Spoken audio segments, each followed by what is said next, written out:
ನಮಸ್ಕಾರ ವೀಕ್ಷಕರೇ, ಬೆಳಗಾವಿ ಜಿಲ್ಲೆ ನಿಪ್ಪಾಣಿ ತಾಲೂಕಿನ ಅಕ್ಕೋಳ ಗ್ರಾಮ ಪಂಚಾಯಿತಿಯಲ್ಲಿ ಕೆಲವು ದಿನಗಳ ಹಿಂದೆ ಹೋರಾಟದ ಮೂಲಕ ಮುಖಂಡರು, ಸ್ಥಳೀಯ ಗ್ರಾಮಸ್ಥರು ಹಲವು ಕಾಮಗಾರಿಗಳ ಸ್ಥಳ ಪರಿಶೀಲನೆಗೋಸ್ಕರ ಮನವಿ ಕೂಡ ಸಲ್ಲಿಸಿದರು.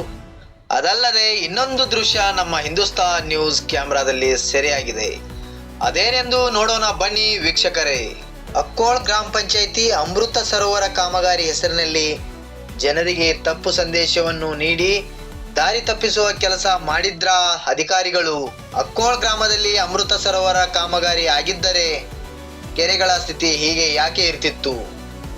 ಒಂದು ವೇಳೆ ಕಾಮಗಾರಿ ಆಗದೇ ಇದ್ರೆ ಸೊಳಂಕೊರೆ ಕೆರೆ ಅಮೃತ ಸರೋವರ ಎಂಬ ಹೆಸರಿನ ಬೋರ್ಡ್ ಕೆರೆಗಳ ಬದಿಯಲ್ಲಿ ಯಾಕೆ ಬಂತು?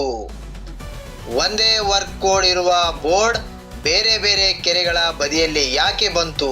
ಗ್ರಾಮಸ್ಥರ ಕಣ್ಣಿಗೆ ಮಣ್ಣೆರಿಸುವ ಕೆಲಸ ಮಾಡಿದ್ರ ಅಧಿಕಾರಿಗಳು. ತಮ್ಮ ಅಧಿಕಾರವನ್ನು ದುರುಪಯೋಗ ಮಾಡಿಕೊಂಡಿದ್ದಾರೆಂದು ಪಿಡಿಒ ಹಾಗೂ ಅಧ್ಯಕ್ಷರ ವಿರುದ್ಧ ಗ್ರಾಮಸ್ಥರ ಆಕ್ರೋಶ ವ್ಯಕ್ತಪಡಿಸುತ್ತಿದ್ದಾರೆ.